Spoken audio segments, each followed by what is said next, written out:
Welcome back to the Wits About Us podcast, episode 5. Today, we're speaking with Rad, a female carpenter and joiner by trade. Learn about how she wants to leverage the Olympics to bring more women into trades and why she wishes she didn't emulate the boys so much during her apprenticeship. So, grab your headphones, settle in, and let's get into episode 5.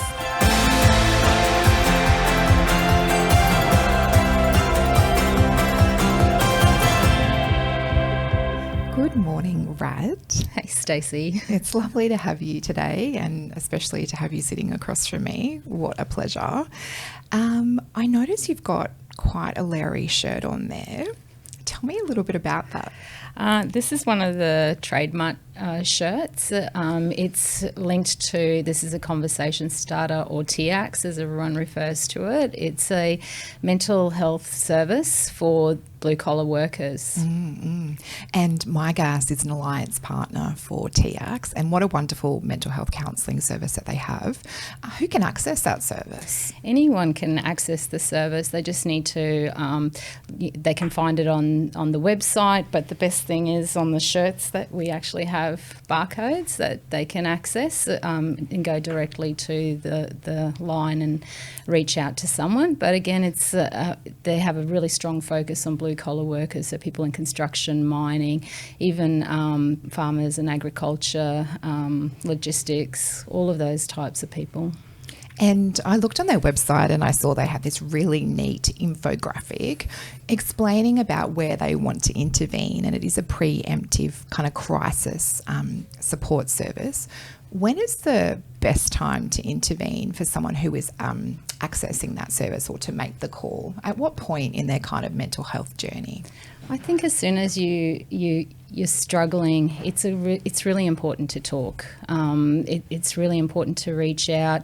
Everyone is challenged out there. Every single person and child is impacted out there by different things. And if you're starting to feel some pressure, just reach out to someone and have a chat, because that's the first step of when you share a problem. It's not as big as you might think it is. And this is absolutely a confidential service staffed by counsellors.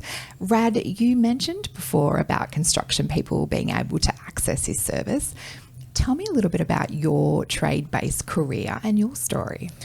Yeah, I'm a carpenter joiner by trade. I got into it in the very early 90s, which I'm giving away my age now, but there wasn't too many girls around. I actually started my trade in a group training organisation like My Gas. Wow. So there was about 6 women at that point in time with that organisation. Found probably the first 3 to 6 months the most challenging physically, as my body conditioned to the work. Really loved it though. Absolutely loved being on site. People kept telling me that I couldn't do certain things, but once I was taught how to, trained to do a certain thing, lift something, it just became part of my everyday, and nothing was too difficult to challenge. From there, when I decided to have a family, because back then there wasn't enough flexibility, or any flexibility I should say, because today we still don't have enough flexibility for women.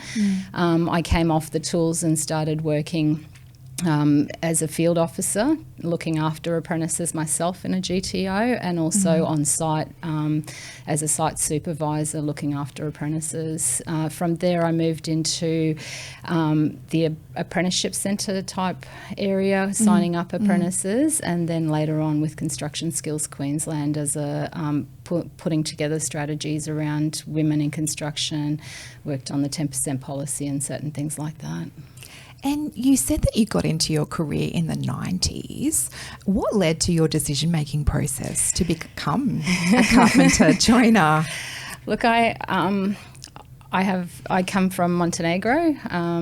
We came out here when I was 7, and my parents, like a lot of kids with a cultural different background, we had some challenges in the way that we were being raised here by the rules from over there. I had gotten accepted into archaeology in Armidale, and my mum and dad wouldn't let me leave home to study that. I further got accepted into COTA to do, which was a university as well around tourism.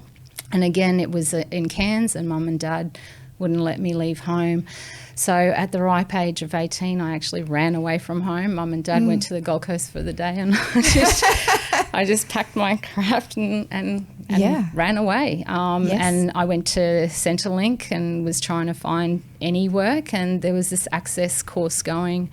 When they asked me what I wanted to do, I said anything as long as it didn't involve me being in four walls. And they said there's this access course where you'll get to trial different trades, and that's basically how it was an entry-level program at that time. Got to try.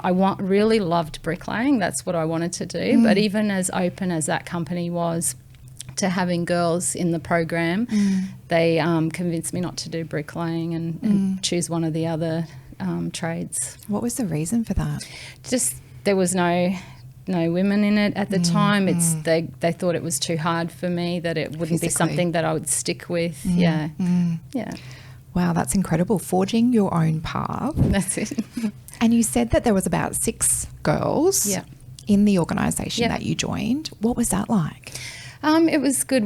I actually had a female supervisor, Karen Stewart, and she was amazing. She was just a tiny little woman, but an absolute pocket rocket in terms, and a role model, someone I could see doing the job really well, leading, teams of men, not having issues with her physicality, being such a small woman in a tough environment.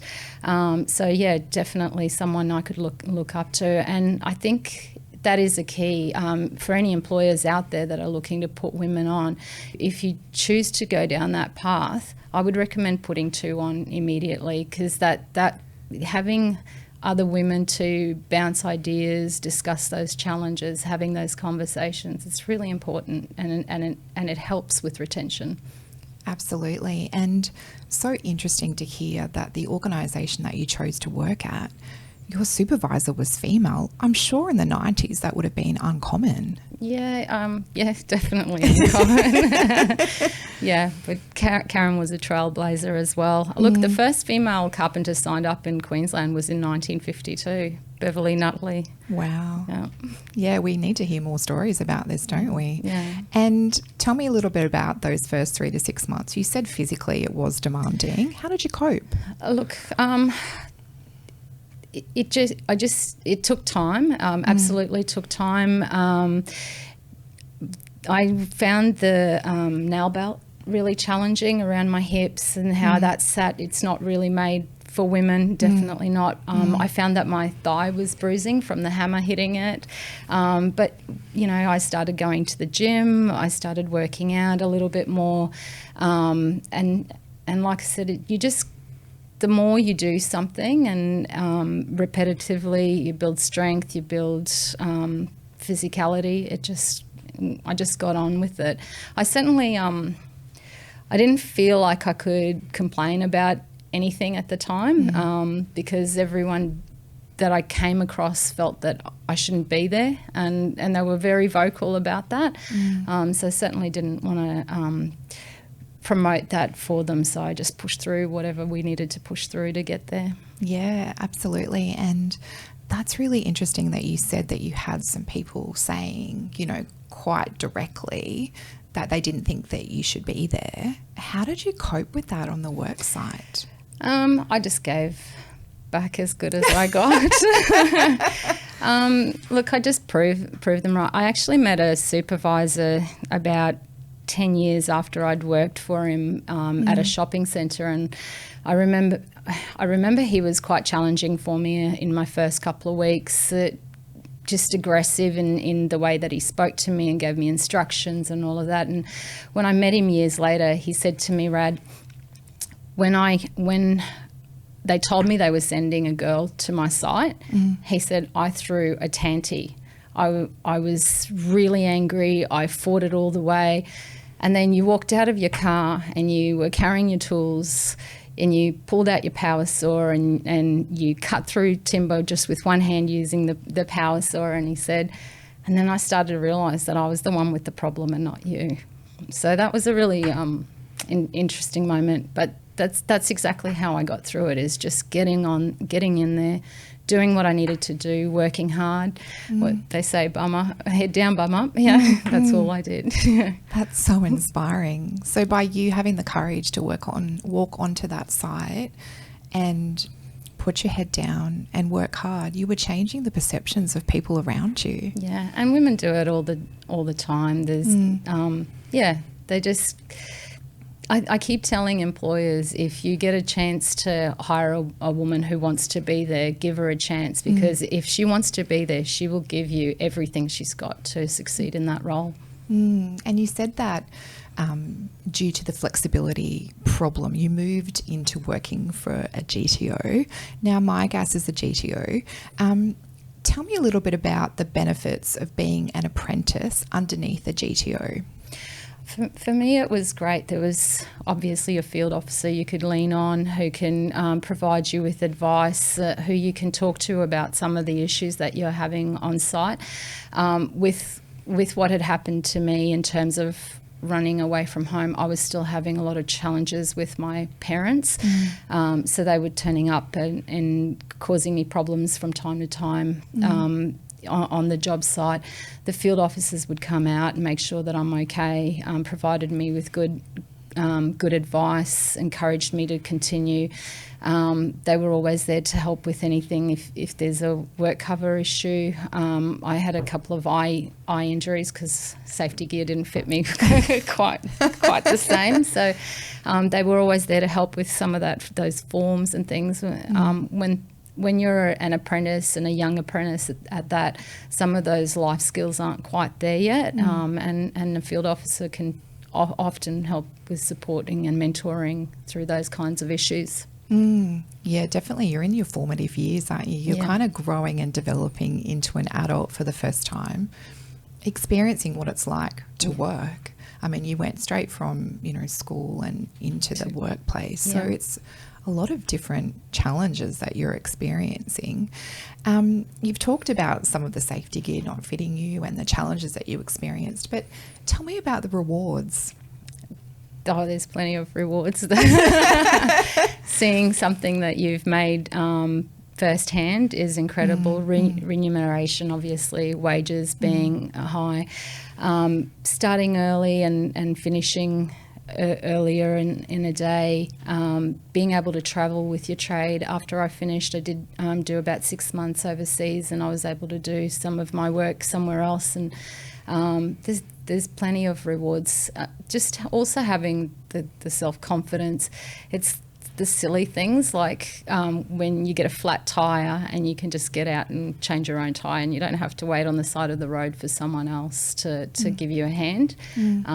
They're the kinds of things that I found most rewarding. And also not having to wait for my husband to help. We were going to put up a pergola at home and all the timber arrived, and I just got in and did it. I didn't have to wait for him to come and do something for me. If something needs fixing at home, I'm the one with the tools. Yeah, excellent. And do you remember a particular day on the site that was, particularly amazing, where you achieved something and it was just thrilling? Yeah, I tell this story often. I was on a site at Logan Home and we were doing a pergola off the side of a garage, and there was a 6 metre beam that we were putting up, and we were attaching it to some steel poles, and on one side is me with the beam going up a ladder, putting it into the place, and on the other side are 4 boys, 2 on the ground who passed it to 2 on, and that was really empowering.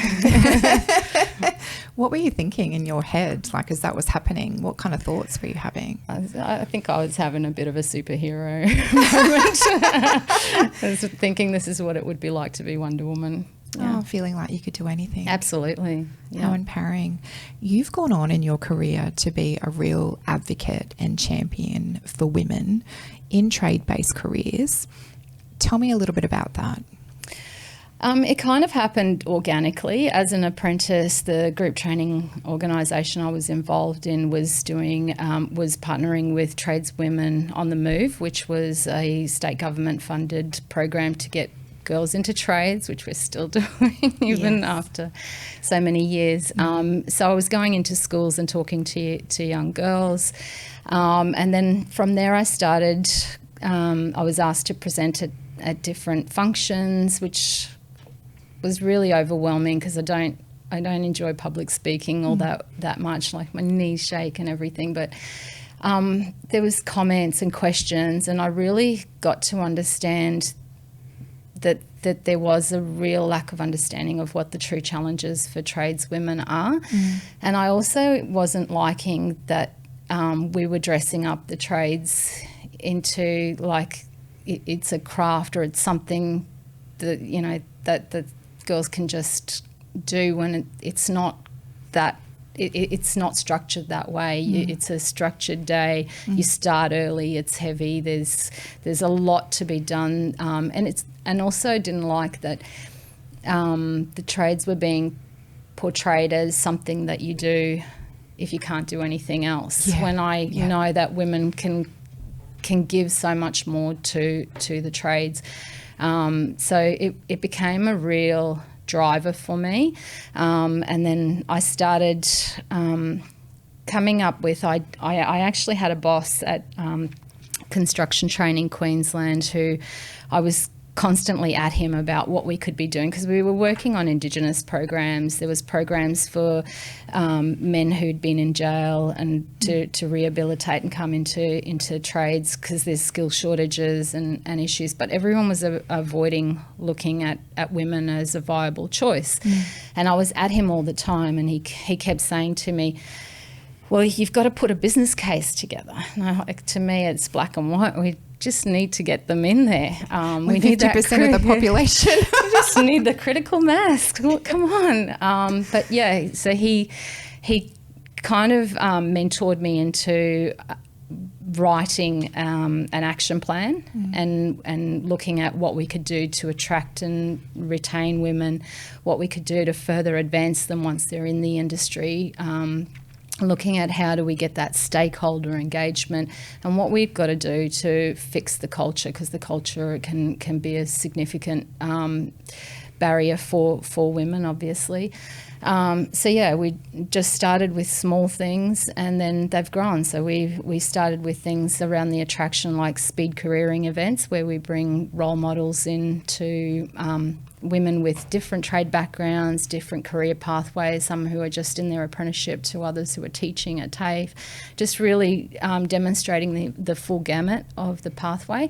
And then we sit them at tables of 6 to 10 girls and they get to answer directly questions, and then they move to the next table of girls. And so these schoolgirls get a one-on-one discussion with these tradeswomen. We do VR equipment these days, so they do a virtual site tour. We go into schools, obviously, with all the standard career days that they do at schools. We do all of that, and we also from time to time participate in try a trade days, where we bring tradeswomen to help support the crew that are doing try a trade, so that the girls can actually have a go at something, but then talk to a tradeswoman who's done that job and can answer valid questions for them. From that, we also do, like I said, the culture piece is a big one. So we've got a Male Allies program, which is being run through NAWIC. We've got the diversity and inclusion awareness training that we run. So there's an online version as well as a toolbox talk. And TAFE's actually picked it up and runs it through their through some of their induction programs. But we're happy to share it with any RTOs that, you know, are trying to promote this diversity and inclusion and the benefits of it. So that's the real key point about it. It's not a negative program. It's really about demonstrating what are the benefits of having women on site. then to support the women who are actually in the trades or as apprentices, we offer free mentoring. We host toolbox breakfasts, which are just a sausage sizzle, but just gives them a chance to meet other tradeswomen and network with each other and, just problem share with like-minded people who can help them out. And then there's awards programs. So it's a full strategy, and it supports the 11% target that we've been lobbying state government to include on their procurement for government-funded job sites, that there'd be 11% females in frontline roles. That's really interesting. And so you're talking about these programs being through the National Association of Women in Construction. That's correct. And lobbying the government to set a target of 11%. We know that women in construction is around 2% at the moment across the country. What needs to happen for us to move from 2 to 11%? Honestly, employers. Yeah. In the 30 years that I've been doing this, there's two significant challenges. Employers is the first one. The second one is flexibility. We are still the primary caregivers, and so therefore we just can't. It's why I had to give up my trade. Both my husband and I were in the industry, and we were both leaving home 4:30, 5 o'clock in the morning. Yeah. With babies, you can't do that, or any care role. So we just need to have a look at flexibility, and maybe even some type of portable parental leave scheme, things that support a working parent or caregiver. But in terms of the employers, it's that culture shift and changing the mindsets. I was really privileged actually during COVID to be part of the Queensland Government Exemplar project, where they had a 20% target to have a look at what it would what kind of effect it would have on the broader industry. Is it achievable? We got over 30% overall, so that's with both professional and frontline, and then it was just over 20% for frontline workers. But the significant things that we learnt, the benefits we saw, was from the men. Sorry, I get choked up a little bit because it's been a long time of lots of work, but it was really great to see. So we did survey questions as well as interviews and checking in, and a lot of the guys, when we first started coming in and talking to them, there's a little bit of bravado. Oh yeah, it's just what are we doing? Why are we pushing this? That kind of attitude. But by the end of it, a lot of the trades didn't want to leave the site. They were saying things like it was one of the best sites they'd worked on. One guy said, "I've started bringing in muffins and cupcakes." He goes, in 20 years in construction, I've never thought to bring and share food with the other guys, and now it's just a no-brainer to do that. Anecdotally, a couple of the guys were saying that their families had reported that they were coming home less stressed, less aggressive. One particular guy said that his wife had noticed he drank less. So the long-term effects on the men and benefits from a equal and inclusive, diverse workplace, the benefits are both ways.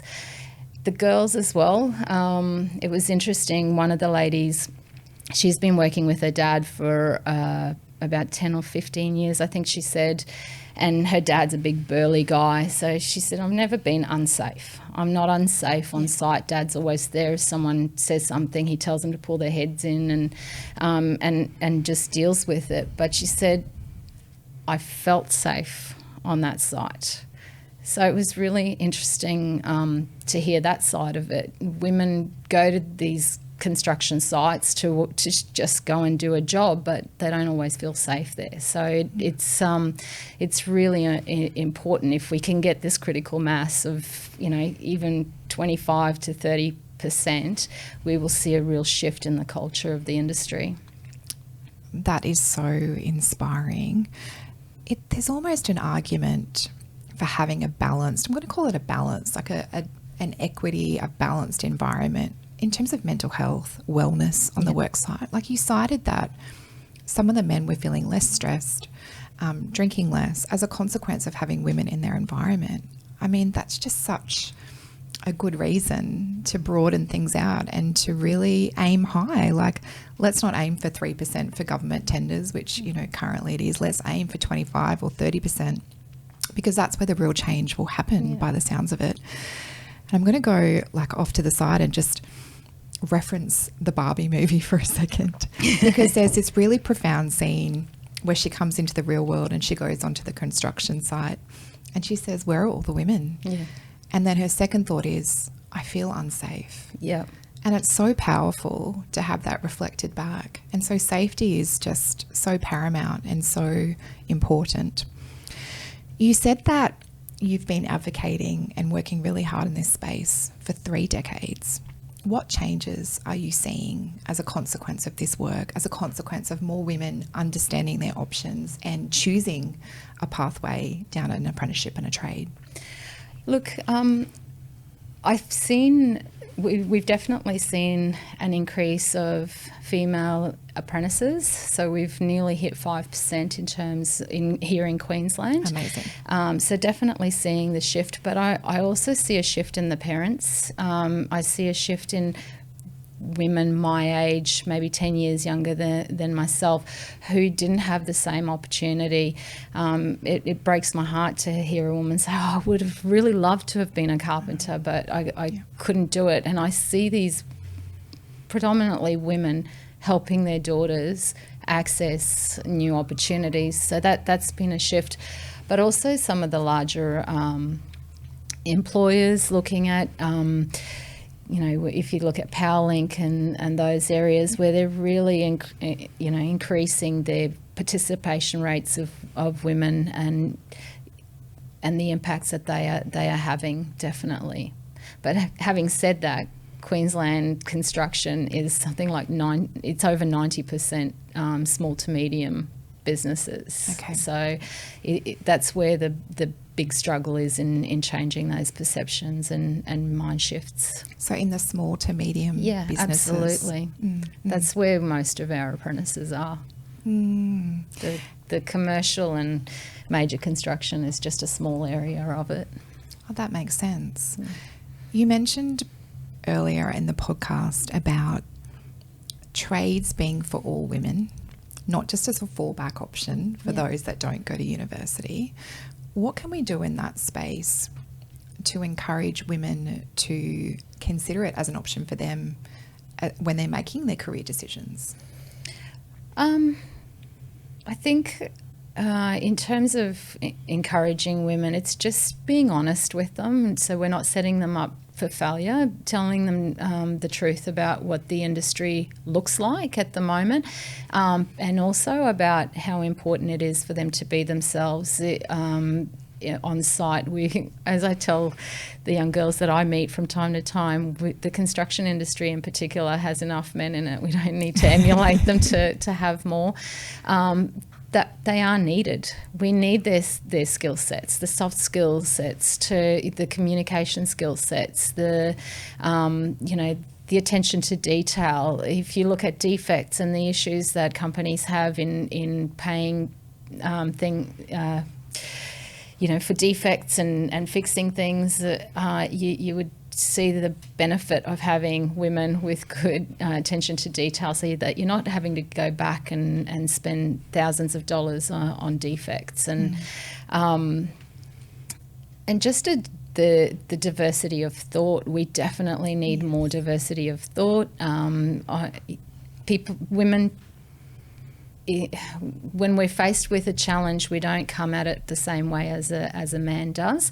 And they've been faced with certain challenges in the industry for such a long time, and they keep coming at it with the same solutions. So we need that diversity of thought. And one example, I know of a young woman who was working for Qantas, and she had to move a battery from a really awkward space. The battery was just short of 40 kilos, but you have to get into this position to pull it out, and it wouldn't budge. And even big burly men struggle with this and were breaking their backs trying to get this out. And she created what looks like a chopping board, but very thin stainless steel board, and she just pushed the battery out, slip this thing in and slide the battery out like it's on ice, and then they implemented this tool right across the board, so no one's breaking their back. So they're the kinds of examples of why we need you. If you've got any inclination about doing a trade or coming into the industry, we need you. Put your hand up and have a go. So then including women in the workplace gives a kind of more diverse place and more opportunities for innovation, creativity and problem solving. So there's different and diverse views of a problem, which leads to usually greater outcomes. Absolutely.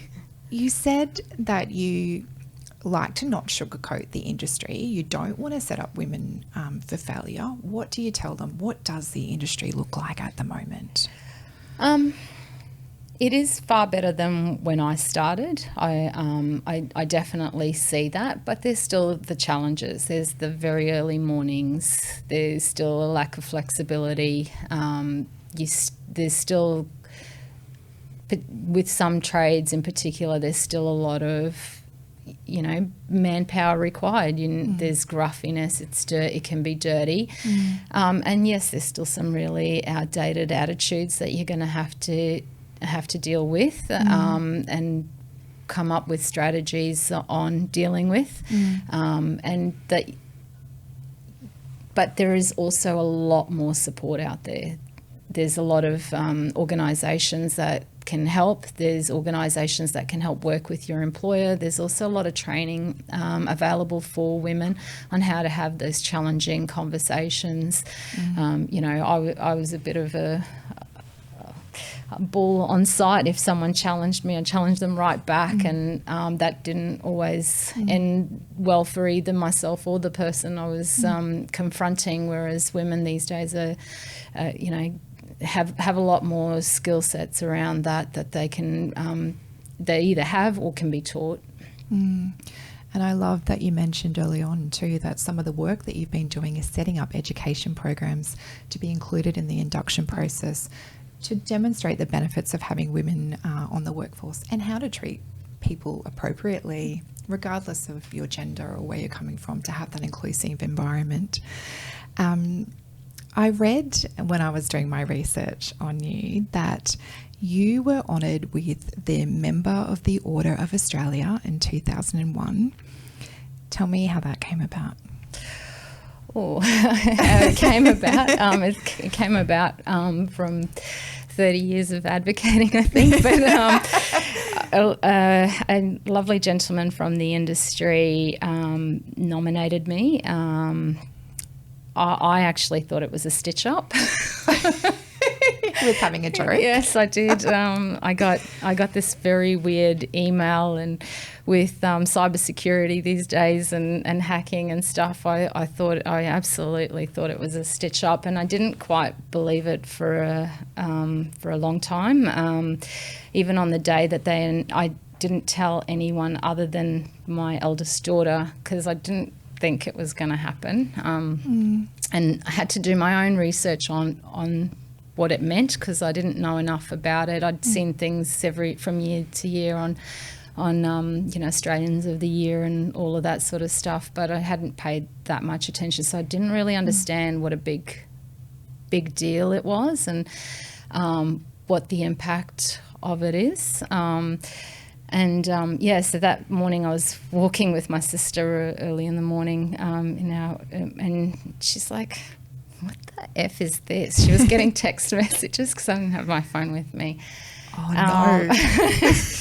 She's like, "What is this?" And so I had to say, "Is it real?" But yeah, it was... Was she getting the publicity? No, she actually got text messages and things from other friends of ours, and even actually a shadow minister who we know, and he's like, "Congratulations on your sister's award." So I made my husband go get the paper so that I could see it for myself. And yeah, but the whole ceremony of it was incredible, and to get recognised for the contribution I've made to women in the industry and unemployed youth was yeah, it was really overwhelming. From my roots in Montenegro, from a stone house that we lived in the mountains, to coming down here and having such an honour, and the pomp and ceremony of it all is just incredible.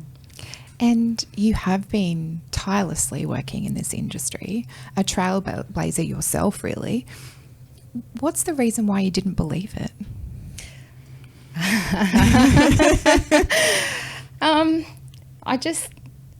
I think as women we just get on and just do things, and we don't expect people to celebrate it.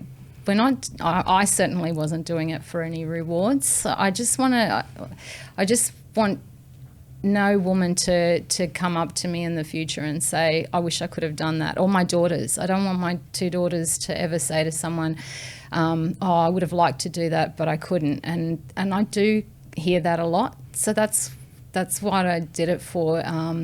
That imposter syndrome is very real. I certainly struggle with it all the time. I don't feel worthy of it.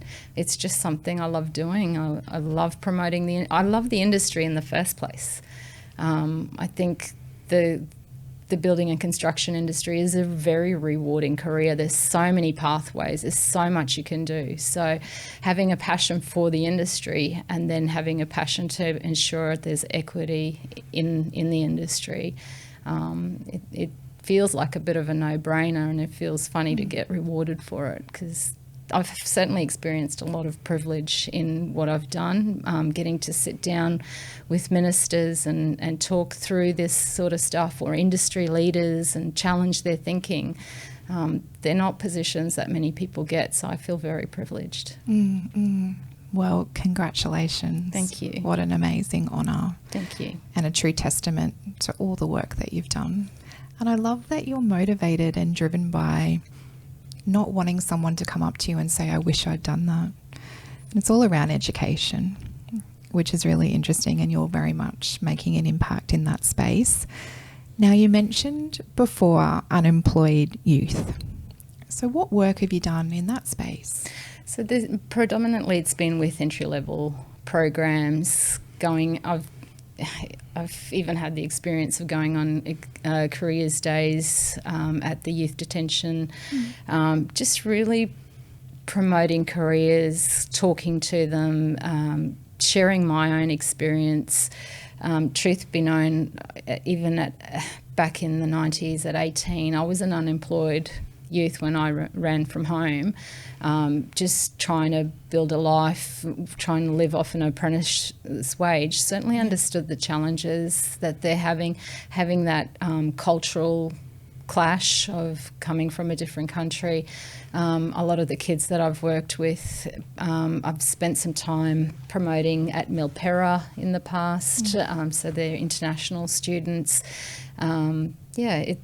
Just really, again, promoting careers, helping them with some of their challenges, helping them connect to employers, all of that kind of work. Yeah, absolutely. Giving them something that they can bite their teeth into or sink their teeth into, like you did when you were a younger person. Yeah. I'm curious about what you see your next steps are in terms of your focus areas. Because I can see you've still got a lot of your career left in you. The next real big focus for me over the next 10 years is leveraging off the Olympics, to be honest. Wow. In terms of, I would love to see Brisbane leave a legacy of stadiums and infrastructure built by women for the Olympics. So that's been a bit of a driving force. But also I see a lot of synergies between women's sports and trades. I know that in my role as a field officer, I had quite a few of the male apprentices who were with elite rugby league clubs and managing both trade and elite sport careers.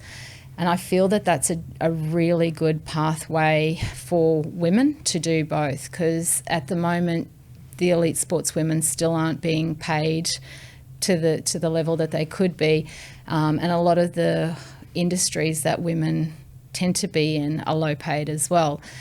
So for them to be successful in what they do, a trade career pathway would be a really good way. And we now have the elite sportsperson mode of apprenticeship that if you're an elite sports person, you can enter into, you can change from a full-time apprentice or part-time apprentice into this mode of apprenticeship, which is very similar to school-based, to help maintain their hours and consistency while they're in that contract period, which would suit women in NRL and AFL because their seasons are much shorter, so they can go from full-time to the ESAT mode and then back to full-time.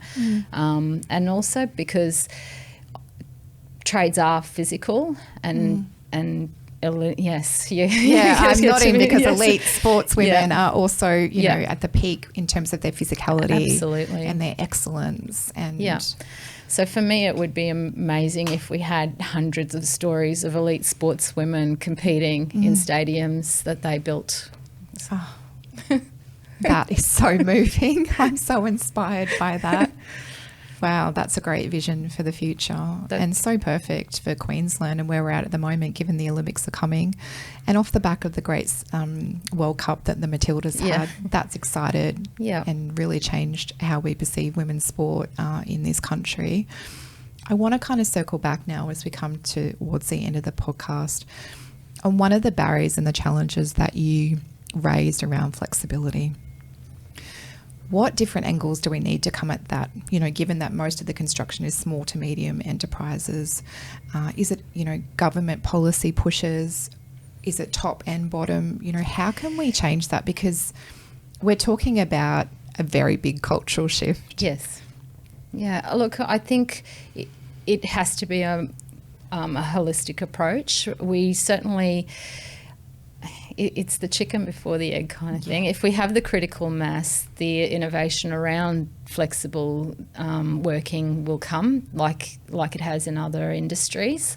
But first of all, I think we need to get to that critical mass. So yeah, it's definitely government having some policies in place around their procurement, how employers are employing women, ensuring that there are more women in those roles. But also just having a go. We saw during COVID, the industry did allow for some flexibility in terms of how people were working, what they were doing. We just need more of that. And if you've spoken to pretty much any industry before COVID, they would have told you they couldn't have people working from home or doing this or doing that. Why do we have to have a toolbox talk at 6 a.m. on a Friday? Why can't we do it Thursday afternoon before everyone goes home? What's the difference in this random set of hours? If it means that a woman can then get her kids into school and then turn up and do a full day after that. It's just looking at what is this problem that we have? What's this blockage that we as employers have, and how do we fix it to improve these participation rates? That's such a great point, and something that we can be happy about. I suppose COVID just had so many challenges for the world, but what has come about as a consequence of COVID is absolutely a shift in flexibility. The ways in which people work have dramatically shifted in a very short space of time in organisations like this, for example. But yeah, why can't the construction industry or any trade-based industry adapt as well to suit the schedules of women who are the main parent, not having to, you know, have a shift where they start at 6 and work till 2, for example. You know, why can't they work from 10 until 5 or whatever the hours, or 10 till 4? Or so yeah, really great points that you raised. One last question. You talked about not wanting anyone to come up to you and say they wish they'd done that, or that they wish they could have entered the construction industry. Is it too late for those women who missed the boat, who were never kind of inducted into this environment or told that they could do it, can they still enter the industry? I don't think it's ever too late to do something that you're really genuinely passionate about. And certainly with women who are a little bit more mature, we certainly see the main uptake of apprenticeships is from mature age women, because they've come into their own, they've had a bit of life experience, and they have that confidence that they may not have had when they've left school, and they're not as easily discouraged as young girls are. When they're told that they can't do something, they tend to, okay, well, what can I do? So yeah, definitely no reason why you shouldn't give it a go. If it's something that you want to do and feel passionate about, then there's plenty of opportunities out there. And I do have one more question. I said that was the last one, but maybe one more. Thinking about your younger self back in the 90s, what would you say to her now? I'd tell myself not to emulate the boys. I think that was one of the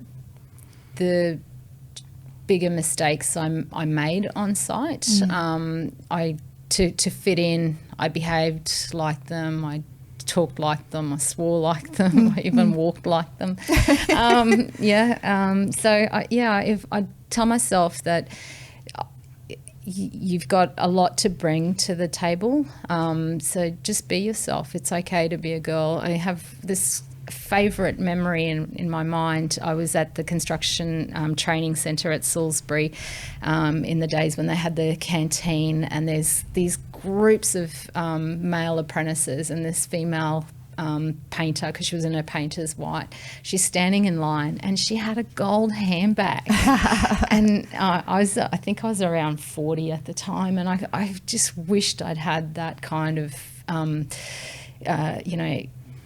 confidence to be myself on site.